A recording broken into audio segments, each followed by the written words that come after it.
नाज़रीन, काफ़ी अरसे के बाद सीनियर सियासतदान शेख रशीद अहमद साहब के बयानात हमारे सामने आए हैं। आइए उनसे बात करते हैं। अस्सलाम वालेकुम शेख साहब।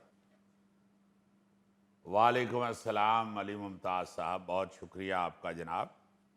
देखें, बात यह है कि जैसे वो कहा जाता है ना जी कि चोर चोरी से जाए हेरा फेरी से ना जाए, जी हाँ। इसी तरह सियासतदान जो होता है वो इलेक्शन से जाए बयानबाजी से ना जाए। देखें, मैंने वक्ती तौर पे सियासत से ब्रेक ज़रूर ली हुई है, लेकिन आप ये जानते हैं कि हर अहम या गैर अहम, ज़रूरी या गैर ज़रूरी, माकूल या फजूल मामले पर नज़र ज़रूर होती है मेरी।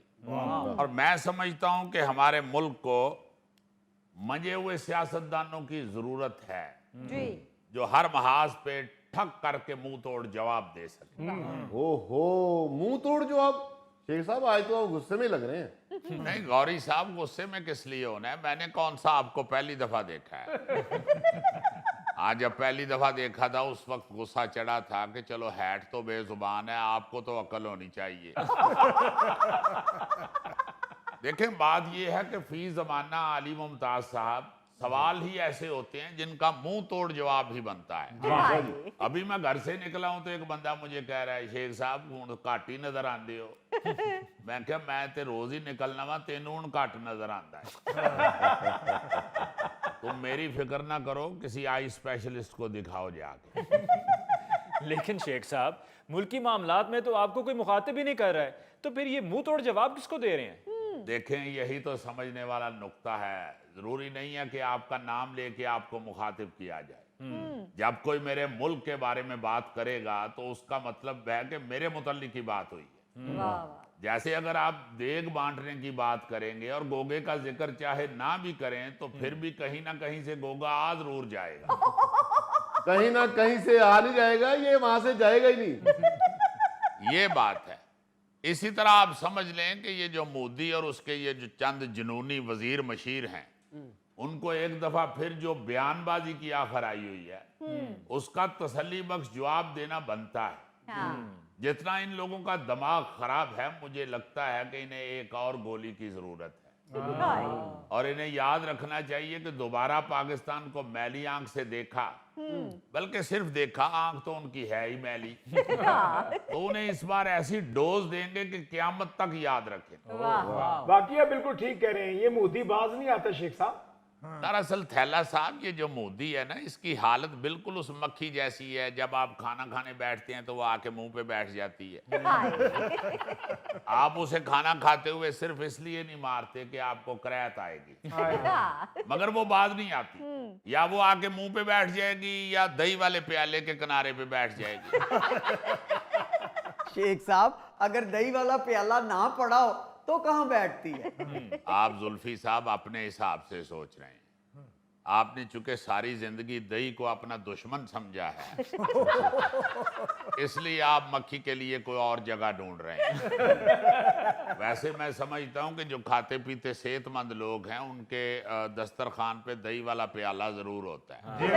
शेख साहब, आप दही वाले प्याले की नहीं, मोदी की बात कर रहे थे। जी हाँ अली मुमताज साहब, ये जो मोदी है इसे अंदाजा ही नहीं है कि उसे इस बार कैसी खुराक मिलनी है।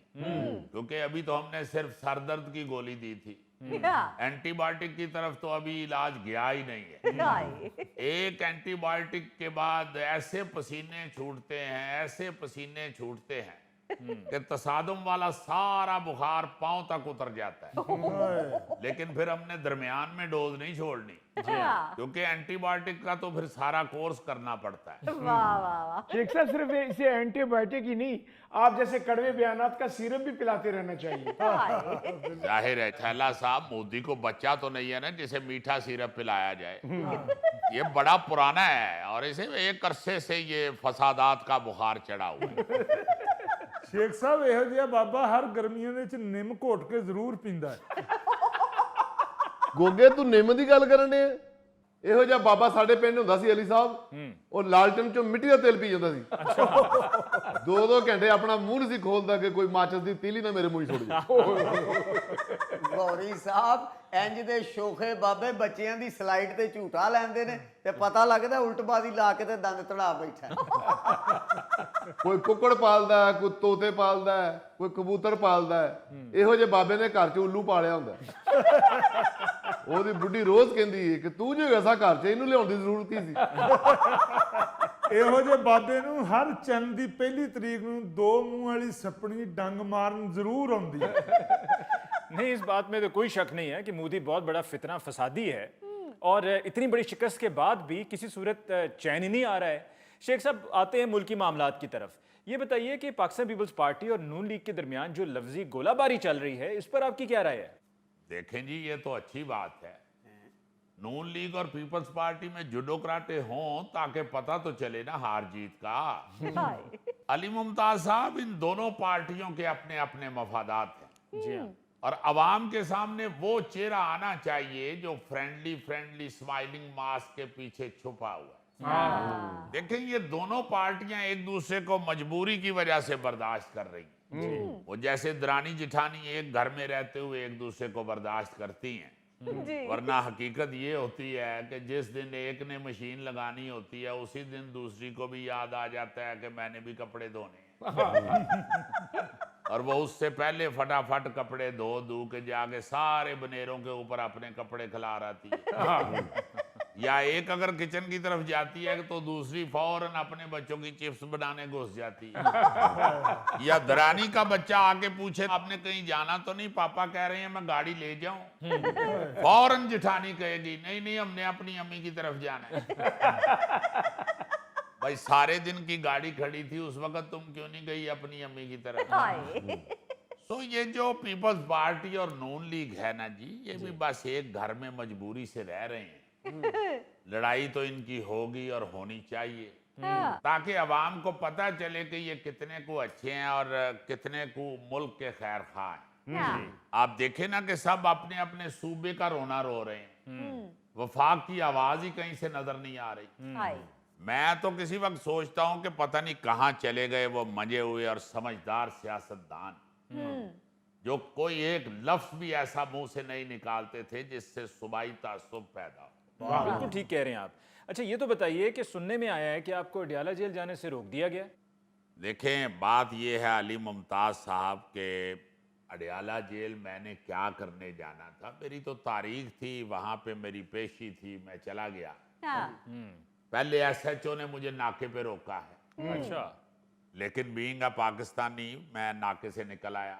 क्योंकि हम पाकिस्तानियों को नाके से निकलने का तजुर्बा तो है, बल्कि मेरा ये तजुर्बा तो जमाना तालिब इल्मी से है।